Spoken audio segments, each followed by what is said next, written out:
Hair ಏನು ತ್ರಾಸ ಆಗತ್ತೆ ಹೇರ್ ನೋವು?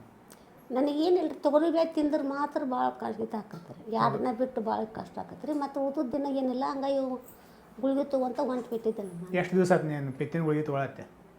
ಅವು ಹಂಗೆ ತುಂಬ ದಿನ ಆತಂತ ಏನಿಲ್ಲ ರೀ. ಅದೇ ತುಂಬ ಅಂದರೆ ಎಷ್ಟಕ್ಕೆ? ಒಂದು ವಾರ 2-3 ವರ್ಷ ಆತಾರೆ ನನಗೆ ಅಷ್ಟೇ. 2-3 ವರ್ಷದಿಂದ ನೀನು ಪಿತ್ತಿನ ಗುಳಿಗೆ ತೊಗೊಳ. ವಾರದಾಗ ಎಷ್ಟು ಸಲ ತೊಗೋತೀಮ್ಮ? ಹ್ಞೂ ರೀ, ವಾರದಾಗ ಎಷ್ಟು ತೊಗೋತ? ಅದಾದಾಗ ಮಾತ್ರ ರೀ, ಇಲ್ಲಕ್ಕಂದ್ರೆ ಇಲ್ಲ ರೀ. ಎಷ್ಟು ದಿವಸ ಆತೇವೆ ಅಂದಾಜು? ಒಂದು ತಿಂಗಳಿಗೆ ಎಷ್ಟು? ತಿಂಗಳಿದಾಗ 1-2 ಸರಿ ಆಕತ್ತೆ ಅದು. ಏನು ತ್ರಾಸ ಆಗುತ್ತಾ?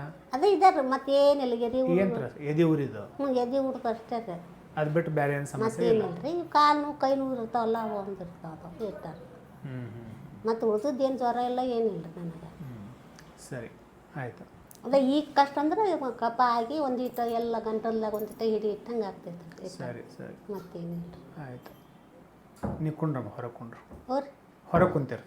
ಆಯ್ತು. ಭಾಳಷ್ಟು ಜನ ಸಾಮಾನ್ಯ ಪಿತ್ತ ಅಂತ ಹೇಳಿ ಅಲಕ್ಷಣ ಮಾಡಿಬಿಡ್ತಾರೆ. ಅಮ್ಮ ಎಂಡೋಸ್ಕೋಪಿ ಮಾಡಿಸ್ಕೊಂಡಾಗ ಆಕೆದು ಏನು ಅನ್ನನಾಳದ ಕೊನೆಯ ಭಾಗ ಇತ್ತು ಅದು ಲ್ಯಾಕ್ಸ್ ಆಗೈತಿ ಅಂತಂದ್ರೆ ಜಠರ ಭಾಗ ಹೊಟ್ಟೆಯಲ್ಲಿರ್ಬೇಕಾದ್ದು ಸ್ವಲ್ಪ ಪ್ರಮಾಣದಾಗ ಎದಿಗೆ ಬರಕತ್ತೈತಿ. ಅದು ಯಾಕಪ್ಪ ಅಂತಂದ್ರೆ ಆಕೆ ಎಂಡೋಸ್ಕೋಪಿ ಮಾಡಿಸ್ಕೊಂಡು ಆಕೆಗೆ ಗೊತ್ತಾದಂದ್ರೆ H. ಪೈಲರಿ ಇನ್ಫೆಕ್ಷನ್ ಆಗೈತಿ ಅಂತ. ಇದು ಸಾಮಾನ್ಯವಾಗಿ ಆಹಾರದಿಂದ, ತೊಳೆದೇ ಇರುವಂಥ ಕೈಯಿಂದ, ಫಿಕೋರಲ್ ರೂಟ್ನಿಂದ ಇದು ಬರುತ್ತೆ. ಹಂಗೆ ಮಾಡಿ ನಾವು ಆಹಾರ ಸೇವಿಸಿದ್ರೆ, ಕೈ ತೊಳಿಲಾರ್ದ ಅಥವಾ ಯಾವುದು ಕಲುಷಿತವಾದಂತಹ ಆಹಾರ ಅಥವಾ ಕಲುಷಿತವಾದಂತಹ ನೀರು ಈ ಸಾಮಾನ್ಯವಾಗಿ ಹೊರಗಡೆ ಊಟ ಮಾಡಿದ್ರೆ ಅಲ್ಲಿಂದ H. ಪೈಲರಿ ಅನ್ನೋ ಒಂದು ಬ್ಯಾಕ್ಟೀರಿಯಾ ನಮ್ಮ ಅನ್ನನಾಳ ಮುಖಾಂತರ ಜಠರ ಭಾಗ ಸೇರ್ಕೊಂತಂದ್ರೆ ಅದು ಅಲ್ಲೇ ಸೇರಿಕೊಂಡು ಈ ಥರ ಹೆಚ್ಚಿನ ಆ್ಯಸಿಡಿಟಿ ಉಂಟು ಮಾಡುವಂಥ ಸಮಸ್ಯೆಗಳನ್ನು ಉಂಟು ಮಾಡುತ್ತೆ.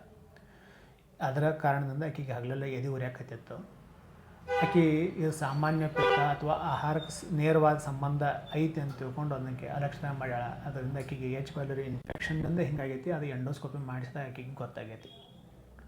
ಇನ್ನು ಎರಡನೇದ್ದು, ಇದು ಲಾಂಗ್ ಟರ್ಮ್ನಿಂದ ಒಂದು 2-3 ವರ್ಷ, ಆಕೆ ಹೇಳಿದಂಗೆ 2-3 ವರ್ಷದಿಂದ ಇದು ಸಮಸ್ಯೆ ಇರೋದ್ರಿಂದ ಆಕೆದು ಲೋವರ್ ಎಸೋಫೇಜಿಯಲ್ ಸ್ಫಿಂಕ್ಟರ್ ಸ್ವಲ್ಪ ಲ್ಯಾಕ್ಸ್ ಆಗೈತಿ, ಅಂದ್ರೆ ಸ್ವಲ್ಪ ಅಗ್ಲಾಗೈತಿ. ಅದರಿಂದ ಆಕೆಗೆ ಏನೋ ಪಿತ್ತ ಉಂಟಾದರೂ ಸಾಮಾನ್ಯವಾಗಿ ನಾವು ಆಹಾರ ತೊಗೊಂಡ್ಮೇಲೆ ಜಠರ ಭಾಗ ಪಿತ್ತ ಸ್ರವಿಕೆ ಆಗಲೇಬೇಕು, ಅದು ಆಹಾರ ಪಚನಕ್ಕೆ.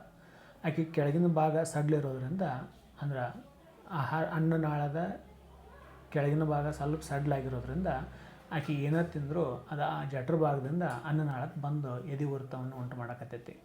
ಸೊ ಸಾಮಾನ್ಯವಾಗಿ ಆಹಾರ ವಿಹಾರದಲ್ಲಿ ಸ್ವಲ್ಪ ಮಾರ್ಪಾಟು ಮಾಡೋದ್ರಿಂದ ಆಕೆ ಸರಿಯಾಗ್ತಾ ಯಾವುದೇ ಲಕ್ಷಣವನ್ನು ಅಲಕ್ಷಿಸಬಾರ್ದು. ಸೊ ಅದು ಒಂದು ಹಂತದ ಮಟ್ಟ ನಮ್ಗೆ ಕ್ಯೂರೇಬಲ್ ಇರುತ್ತೆ, ಅಂದ್ರೆ ವಾಸಿ ಮಾಡೋಕ್ಕೆ ಯೋಗ್ಯ ಇರುತ್ತೆ. ತದನಂತರ ಅದು ಸ್ವಲ್ಪ ಅತಿಯಾಗಿ ಬೆಳೀತಂತಂದ್ರೆ ವಾಸಿ ಆಗಂಗಿಲ್ಲ. ಆದ್ದರಿಂದ ಯಾವುದನ್ನು ನೀವು ಊಹೆ ಮಾಡಿಕೊಂಡು ಬಿಡಬೇಡ್ರಿ. ಇದರಿಂದ ಆಗಕ್ಕೆ ಹತ್ತಿರ್ಬೋದು ಅಂತ ಬೇಡ.